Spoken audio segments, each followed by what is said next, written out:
자, 7교시 시작합니다. 22과 단두대로 사라진 비극의 화학자 라부아지에. 이 라부아지에야말로 이제 근대 화학으로 들어가는 첫 문을 연 사람이라고 할 수 있죠. 굉장히 뛰어나고 새로운 아이디어를 제공한 사람이면서도 결국은 프랑스 혁명에서 그 단두대에서 죽은 비참한 결과로 이제 인생이 끝났는데, 이 사람의 이제 여기 사진이 라부아지에하고 28살 때 결혼해서 14살짜리 부인, 소녀와 부인 결혼을 했어요. 부모가 물론 허락했죠. 그래서 굉장히 행복하게 살았고, 이 라부아지에 부인이 그 당시 유명한 다비드라는 신고전주의 그 프랑스의 유명한 화가한테 그림을 배워서 이 실험 도구에 대한 그림 책을 낼 때 다 그려줬다 그래요. 자, 그런데 이제 라부아지에는 아버지가 변호사죠, 법률가죠. 그러니까 의회 법률 고문이었어요. 그래서 파리 대학에서 법률을 공부해서 변호사 자격증을 땄어요. 근데 보통 이렇게 개업을 하는 게 아니라 이 사람은 더 수입이 좋은 징세청부조합에 취직을 했습니다. 징세청부조합이라는 건 뭐냐면, 그 당시에는 우리나라처럼 국세청이라는 조직이, 강력한 조직이 없었기 때문에 이 청부인들 조합을 만들어서 이제 방방곡곡에 다니면서 그 세금을 이제 책정을 하면 세금을 받아내는 사람들이에요. 청부업자죠, 뭐. 그런 사람들이 이렇게 받아내는데 조금씩 더 받아내는 거죠. 그래서 그것을 착복을 해서 자기들이 돈을 많이 부자가 되고, 그 다음에 정부가 요구하는 만큼만 세금을 정부에다가 내는 거죠. 그러니까 항상 그러니까 성경에도 나오는 세리들이 그랬죠. 이스라엘에서. 이 세리들이 아주 악명이 높았잖아요. 이 마찬가지입니다. 왜냐하면 세금을 국왕이 명령한 것보다 더 뜯어내고 자기들이 치부를 하기 때문에 아주 사람들이 싫어했죠. 세금 많이 내는 거 좋아하는 사람이 누가 있겠어요. 그런데 법대로 내면 괜찮은데 그보다 더 받으니까 정말 밉죠. 그런데 그 대신 돈을 많이 벌 수 있는 자리죠. 그래서 여기에 취직해서 굉장히 안정된 생활을 했습니다. 그러니까 그 돈으로 이렇게 화학 연구를 한 거죠. 원래 집안이 이렇게 뭐 귀족이거나 아주 부유한 집안은 아니었던 것 같아요. 그리고 거기서도 이제 능력을 인정받아서, 물론 이 사람이 직접 돌아다니면서 세금을 걷지는 않았다 그래요. 그런데 그 본부에서 이렇게 여러 가지 법률적인 자문을 했겠죠. 그래서 28살 때 그 징세청부조합장의 14살 난 딸 마리 폴즈와 결혼을 합니다. 그러니까 하여튼 굉장히 앞으로 장래가 촉망되는 그런 사람이었죠. 그런데 이 사람의 진짜 관심사는 그 세금보다는 화학에 있었어요. 그래서 화학 연구를 계속을 실험하고 그러면서 이제 일종의 자기 취미 생활인데, 그러니까 요즘 말로 덕후죠, 덕후. 화학 덕후.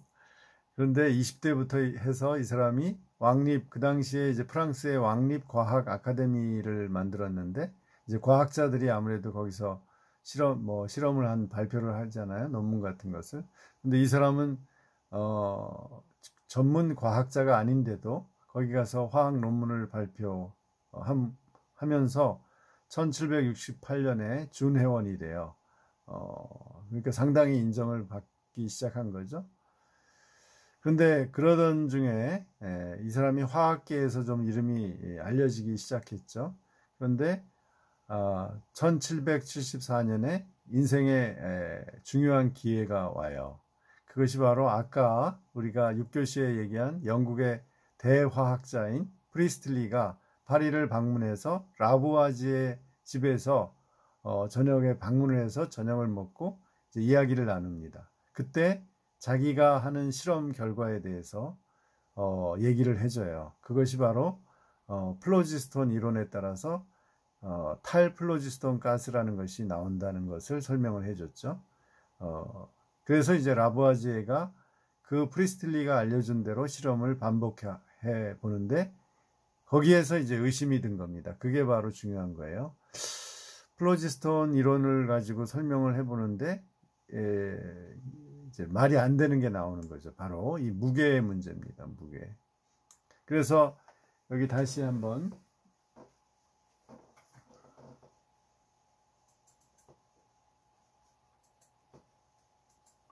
이 그림을 보면요. 이제 플로지스톤 이론을 가지고 여기 가스가 탈플로지스톤 가스가 연소할 때 플로지스톤이 이제 나온다고 봤죠. 나오고 들어갈 때는 탈플로지스톤 가스라는, 즉 우리가 알고 있는 산소라는 게 나온다고 여기서 얘기했어요. 근데 그게 이제 앞뒤가 안 맞는 것을 라부아지가 어디에서 봤냐면 바로 이거죠. 아까 말한 어떻게 이 수은이 말이죠. 불에 타면서 플로지스톤이 나갔다고 한다면 무게가 가벼워져야 하는데 처음 상태보다 산화수은, 즉 나중에 재가 더 무겁다는 사실에서 라부아지에는 의문을 품은 거죠. 거기서 이 현상에서 의문을 품은 거죠. 이렇게 숯의 경우는 가벼워지는데 왜 금속에서는 무거워질까? 플로지스톤이 다 같이 나갔는데, 그러면서 의심을 품으면서 새로운 가능성, 새로운 이론을 이제 생각해낸 거예요. 그게 반대입니다. 나가는 게 아니라 들어온다는 생각을 한 거예요. 방향을 바꾼 거죠. 그래서 그 가스가 나중에 그 나온 가스, 탈플로지스톤 가스라는 것이 공기에 있다가 원래 이것이 들어간다는 거죠. 이거 화합이 된다는 거죠. 그래서 이산화탄소가 여기서는 나왔기 때문에 기화가 돼서 나갔지만 여기서는 이제 금속의 경우가 더 명확하죠. 무거워지니까 산소가 그때까지는 프리스틀리에 의해서 아직 산소라는 이름은 없었고요. 탈플로지스톤 가스가 있다가 공기 중에 요 수은을 태우면 결합해서 탈플로지스톤 가스하고 합쳐진 이제 수은이 되는 거죠. 그것이 더 합쳐졌기 때문에 무겁다는 거예요. 그러니까 탈플로지스톤 가스가 마이너스 무게를 가지고 있다는 것은 말이 안 되는 거죠. 그러니까 뭔가 가스도 질량이 있는데 그것이 합쳐졌을 때 산화수은, 즉 이 수은의 재에서 무게가 더 무거워지는, 그러니까 요 탈플로지스톤 가스가 플러스 무게를 가지고 합쳐졌다, 이렇게 설명을 한 거죠. 그리고 탈플로지스톤 가스라고 하면 안 되고 이것은 물질 바깥에 있기 때문에 이제 플로지스톤 개념으로는 설명이 안 된다는 거죠. 그래서 산소라고 옥시젠이라고 설명을 그 이름을 붙였습니다. 그러니까 산소라는 말을 처음으로 붙인 게 라부아지예요. 그래서 이제 비로소 어때요? 산화라는 개념이 나온 거죠. 잘 타는 물질은, 불이 탄다는 건 산화하는 거다. 가연성 물질하고 공기 중의 산소가 합쳐져서 산화가 되는 거다. 그래서 그 결과가 어떤 기체가 나올 때는 이산화탄소처럼 밖으로 배출되기도 하고, 금속의 경우는 산화금속이 되어서 무게가 무거워지는 그런, 그러니까 재가 되어서 이렇게 타서 외양으로는 작아진 것 같지만 부피가, 그러나 무게는 무거워졌다는 거죠. 그 무게를 보고서 산소가 결합됐다는 걸 알게 되는 거죠.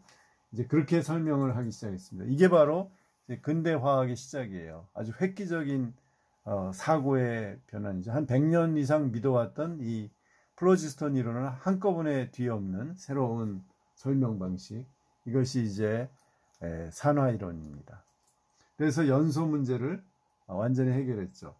이 현상을 실험적으로 발견한 건 프리스틀리지만 이것을 제대로 설명한 것은 라부아지예요. 그래서 왜 쥐가 죽고 이게 양초가 꺼지느냐, 공기 중에 있는 산소가 결합이 돼서 다 산소가 없어지니까 이 산소를 먹는 쥐가 죽고, 그 다음에 결국 산소가 없어서 불이, 결국은 이산화탄소가 나오고 산소가 없어서 불이 꺼진다. 그런데 그 탈플로지스톤 가스라고 하는 산소를 많이 넣으면은 불도 잘 타고 식물도 잘 자라고 싱싱하고, 그 다음에 생쥐도 살아있다. 이렇게. 그래서 이 산소라는 것이 식물의 성장과 동물의 호흡에 굉장히 중요하다는 것을 알게 됐죠. 그러니까 똑같은 실험을 하고도 완전히 다른 해석을 하게 된 겁니다. 이제 그게 과학의 새로운 이론이 주는 아주 매력이죠. 그래서 이것이 라부아제가 실험한 거예요. 방식이에요. 산화수은을 이렇게 비커에 넣어가지고서 태우니까 여기에서 산소가 나오는 거예요. 다시 수은이 남으면서 다시 이 가스가 다시 배출되어서 산소가 나온다는 거죠. 그러면 어때요? 수은이 무게가 가벼워지는 거죠. 산화수은에서 수은이 될 때 가벼워지고 여기에 기체가 생긴다. 여기 생긴 산소의 질량만큼 여기에 질량이 그 산화수은에서 질량이 빠지는 거죠. 이것이 바로 라부아제의 실험입니다. 예, 그래서 라부아제가 이 획기적인 새로운 산소와 산화 이론, 즉 연소 이론을 만들어냈습니다. 그래서 라부아제는 1771년 11월에 영국의 프랑스의 왕립과학 아카데미에서 이 사실을 발표했죠. 그래서 물건이 불에 타는 현상은 어떤 물체가 공기 중에 있는 기체와 결합해서 격렬하게 반응하는, 즉 산화 현상이라고 설명하면서 바로 그 기체가 산소, 옥시젠이라고 이름을 붙였습니다. 그 이후에 이제 새로운 이제 산화라는 정말 그야말로 듣도 보지도 못하던 이론을 새로 정립을 한 후에 계속 실험을 해서 1787년에 라부아지에는 동료인 베르톨레와 모르보, 프루크르와 함께 연금술이 여태까지 금속이나 화학 어떤 물질들을 이름을 붙인 것을 이제 새롭게 바꾼 거죠. 그러니까 알케미를 케미로 바꾸듯이 새로운 화학 물질에 대한 새로운 이름, 명명법을 발표를 했고요. 1789년 프랑스 혁명이 나던 해 화학 원론 트레트 엘레망테르 드 슈미라는 책을 출판했습니다. 이것이 바로 근대 화학의 최초의 교과서가 된 거죠. 그래서 여기에서 이제 원소라는 개념을 확립했어요. 원소가 다른 것으로 변하지 않는 어떤 기본적인 물질. 그러니까 처음에 아까 말했던 이 로버트 보일이 이제 상상을 했던 거죠. 생각을 했던 원초적이고 단순하고 결코 섞이지 않는 물질, 그것을 바로 구체적으로 기본 원소로 수소, 산소 이런 기본 물질로 확정을 한 거죠. 그래서 그 당시까지 알려져 있는 33종의 원소를 가지고 최초의 근대적인 원소표를 만들었어요. 아직 우리가 알고 있는 그 정도 수준은 못 되지만 이제 기본적으로 원소를 33종을 나열을 한 거죠.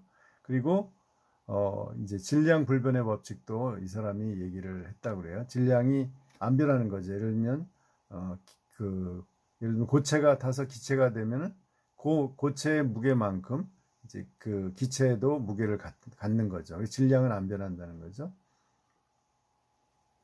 참, 질량하고 무게는 같은데, 수치로는 같은데 개념이 다른 거죠. 질량은 그 물질의 고유한 그 양이에요. 무게, 그러니까 우리가 말하는 무게라는 것 양이고요.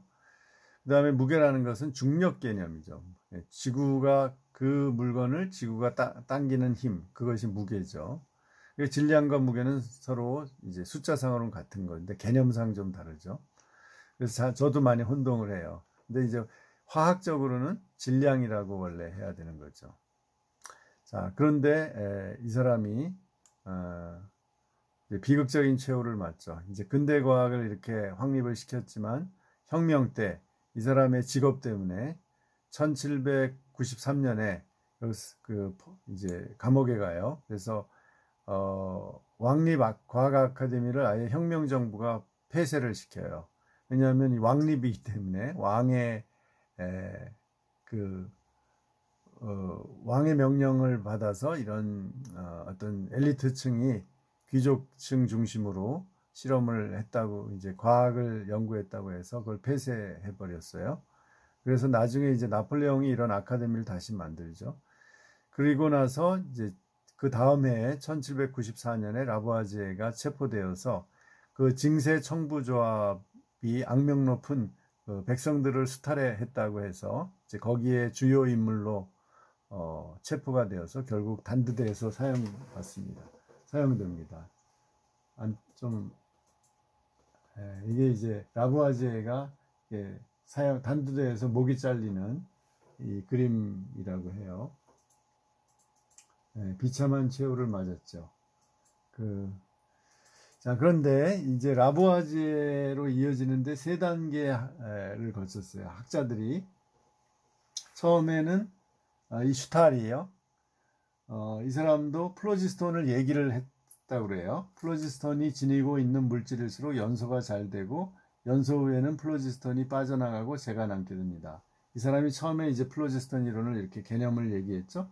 그걸 받아서 프리스틀리가 저는 붉은 수은제를 가열해서 플로지스톤이 없는, 그러니까 수은을 가열해서 플로지스톤이 없는 공기를 만들었는데, 이 수은제라는 것은 이제 산화수은이죠. 없는 공기를 만들었는데 그 공기는 생명활동에 도움이 되는 좋은 공기입니다. 이제 산소라고 생각을 못하고 탈플로지스톤 공기라고 기체라고 얘기를 했죠. 그 다음에 그것을 이제 뒤집어서 여기 라부아지에가 저는 연소 과정의 정확한 질량 측정을 통해 저는 연소가 공기 중 어떤 성분과 결합하는 과정이라는 결론을 얻었습니다. 이 성분의 이름은 바로 산소입니다. 이렇게 똑같은 현상을 세 사람이 다르게, 그러니까 이 두 사람, 슈탈과 프리스틀리는 비슷하게 해석을 했고, 이제 라부아지가 새로운 해석을 한 거죠. 자, 그 다음에 라부아지에 이후에 어떻게 화학이 발전했나를 이제 책에 정리가 되어 있죠. 그 중에 가장 18세기에 유명한 사람이 존 돌턴이에요. 영국에. 이 사람은 아주 교육도 제대로 못 받고 가난한 퀘이커 교도의 그런데 아버지가 기계를 만드는 사람이에요. 그래서 초등학교만 나왔대요. 그런데 워낙 뛰어나서 아이들을 가르치기 시작했어요. 학교를 만들어서 아이들을 가르치면서 수학과 과학을 가르쳤는데 이 사람이 기상학자로도 유명하고요. 그 다음에 기체 연구, 극광, 오로라도 관찰하고 이 사람이 생명이었대요. 색깔을 잘 구분 못하는 거죠. 그래서 생명 연구도 하고 결국은 이 사람이 결국 원자 개념을 확립을 하게 됩니다. 그래서 이것이 바로 이제 돌턴의 법칙이라고 해요. 그게 원소라고 생각을 했는데 기본 물질이 원자로 되어 있다. 그래서 그 원소를 더 나눈 거죠. 그래서 아주 더 이상 쪼갤 수 없는 원자 개념을 만든 거죠. 예를 들면 수소는 수소 분자 하나가 수소 원자죠. 그래서 평생을 독신으로 살았고 아주 독실한 퀘이커 교도라고 해요. 여러분, 퀘이커 교도가 가장 평화주의적이었고 그 당시에 약간 성명운동이에요. 이 퀘이커라는 게 기존의 기존 교회들하고 다르게 시작을 했는데 이 사람들이 평화주의이고 그 다음에 흑인 노예를 제일 강하게 반대했던 사람들이에요. 굉장히 또 서민층들이 많았고, 자, 그래서 이 돌턴의 원자론이라는 게 나옵니다. 그러니까 모든 원소는 분자 단위로 보통 이렇게 유지가 되잖아요. H로 있지 않고 H2 이렇게 수소 이렇게 분자로 돼 있어요. 실제는. 그 다음에 산소도 O2로 돼 있고요. 그 다음에 H2O 이렇게 화학적으로 합성된 분자로 되어 있죠. 그게 안정되니까. 그런데 그것을 더 쪼개면 기본적인 더 이상 쪼갤 수 없는 원소인 원자로, 아톰으로 되어 있다라는 게 이제 원자론이죠. 그리고 각각의 원자는 고유한 질량을 갖는다고 보는 거죠. 여기서 일산화탄소는 CO죠. CO. 탄소 하나에 그러니까 산소 하나 1대1로 되어 있어요. 일산화탄소. 이산화탄소는 그러니까 이것도 가능하고 이것도 가능한데 여기 CO2죠. 그러니까 탄소 하나에 O, 산소 두 개가 결합이 된다. 이렇게 하나, 둘 이렇게 배수로 결합이 된다라고 정비례로 결합이 된다. 어떤 한 원소가 다른 원소로 결합할 때는 질량에서 배수가 된다라는 거죠. 왜냐하면 한 개든가 두 개든가 세 개든가 이런 식으로 나가니까 이것이 이제 배수비례의 법칙이다라는 거죠. 여기 배수비례의 법칙. 책에는 정비례의 법칙이라고 나왔는데 멀티플 프로포션이니까 이제 배수비례가 맞아요. 돌턴이 그래서 유명합니다. 돌턴이 원자론을 근대의 원자론을 이제 확립했죠. 옛날에 그리스의 원자론은 그냥 추상적인 그 사고, 철학적인 개념이었고 이렇게 실제로 물질을 가지고 설명을 한 것은 돌턴이 처음이죠. 자, 그 다음에 니컬슨이라는 사람이 실험을 했어요. 이것이 이제 뭐냐면 이 전지를 통해서 기체를 물이 산소와 수소로 분리되는 거, 그러니까 전기 분해죠. 이게 그것을 처음으로 니컬슨과 칼라일이 영국에서 발견을 했죠.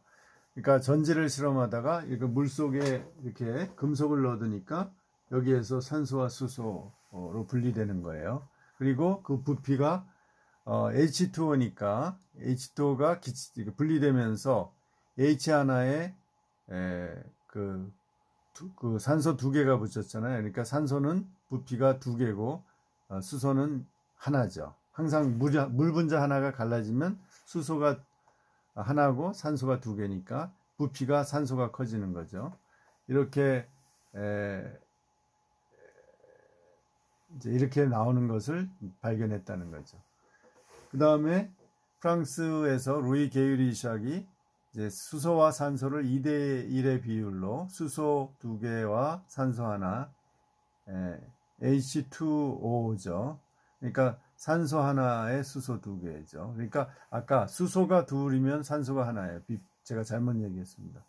그래서 수소와 산소를 2대1의 비율로 화합하면 다시 물이 된다는 것을 발견했어요. 그러니까 이제 아까 니컬슨하고 칼라일은 물에서 수소와 산소로 분리를 시켰는데 게이리샥은 반대로, 그러니까 물에서 다시 그러니까 수소와 산소를 다시 화합하면 물이 된다, H2O가 된다라는 것을 발견했죠. 그러니까 그 당시는 그거를 몰랐던 거예요. 물이 기체가 되고 다시 기체가 물이 될 수 있다는 것을 몰랐던 거죠. 그래서 이 게이리샥의 이제 발견을 통해서 아보가드로 법칙이라는 게 성립해요. 같은 온도와 압력에서 같은 부피의 기체 안에는 항상 같은 수의 분자가 있다라는 거죠.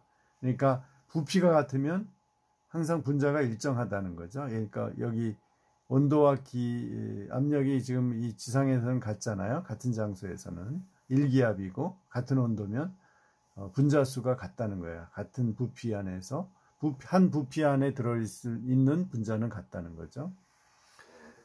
자, 그 다음에 스웨덴의 옌스 베르셀리우스라는 화학자가 이제 원소들을 여태까지 33개가 발견됐다고 그랬죠. 그 이후에 조금씩 더 발견되는데 그 라틴어 이름을 이제 그야말로 라틴어 이름의 첫 글자를 따서 O, N, 옥시젠 그러면 O죠. N, 질소, 그 다음에 H, 수소, C, 탄소 이렇게 표기를 해서 우리가 지금도 그거를 쓰고 있는 거죠. 마지막으로 이 사람이 이제 러시아의 맨들레프라는 사람이에요. 맨들레프. 이 사람은 1834년에서 1907년까지 살았어요. 20세기에 까지 살았어요. 이 사람이 뭘 했나? 바로 주기율표라는 걸 만들었습니다.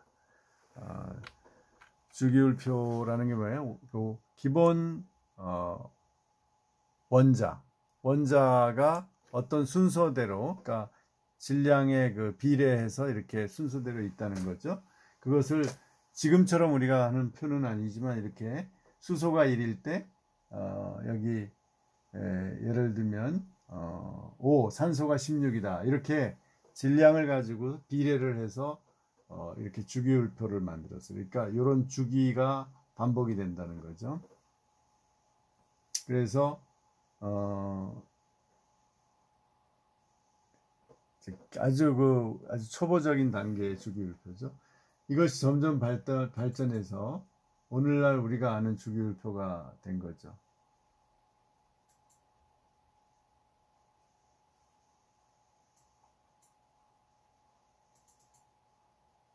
네, 이게 바로 우리가 알고 있는 이제 주기율표입니다. 자, 지금 우리가 알게 되는 원자가 몇 개죠, 도대체? 여기에 1이 수소죠. 그래서 1, 2 헬륨, 이건 3, 4 이렇게 쭉 해서 쭉 나가서 여기 끝에 103이죠. 이것이 이제 자연적인 물질이고, 그 다음에 합성을 한 방사능을 가진 합성해서 여기 118. 이 118이 OG라는 건데 이것이 이제 2006년인가 발견이 된 거예요. 그래서 오스가노라는 물질인데 이거는 순간적으로 그러니까 이제 입자가 이렇게 생겼다가 그야말로 1000분의 1초 사이에 없어져 반감되는 거죠. 이게 방사능 물질이기 때문에 라돈처럼. 그래서 이제 지금 그 성격을 정확히 모르지만 워낙 빨리 사라지니까, 그러나 있다는 것은 그 세 개의 원자를 발견했다 그래요. 미국에서 러시아 화학자들하고 함께. 그래서 118개, 지금까지 알려진 그 원자가 118개입니다. 이게 이제 지금까지 완성된 주기율표고 더 나올 수가 있는 거죠. 계속 실험을 하다가 또 가속기, 입자 가속기를 통해서 여태까지의 입자들이 깨어질 때 이제 새로운 또 원자들이 나타날 수 있는 거죠. 그래서 결국은 이렇게 화학의 발전이 새로운 이 원자의 발견으로 이어졌죠. 그래서 결국은 원자는 물리학의 가장 기본 단위 아니에요. 그 다음에 이제 화학에서는 주로 분자 단위에서 어떤 성격을 갖죠. 원자들이 분자 상태에서 화학적 특성을 갖는 거죠. 이제 그거를 연구하는 게 화학이고, 지금 물리학에서는 그 원자를 더 쪼개서 입자들, 소립자들이라든지 이런 걸 연구하는 게 주로 요즘 입자 물리학의 지금 과제인 거죠. 그러니까 결국은 만나는 거죠. 화학하고 물리학이. 그래서 오늘 근대 화학의 아버지라고 하시는 라부아지에를 통해서 어떻게 18세기, 19세기까지 초반까지 근대 화학이 성립이 된 날을 살펴보았습니다. 자, 그러면 여러분 다음 시간에 또 만나겠습니다. 이제 과제도 여러분 다음 주 내용에 대해서 과제를 내드리겠고, 또 시험 예상 문제도 과제에 올려놓겠습니다. 자료실에 올려놓겠습니다. 감사합니다. 한 주간 잘 지내요.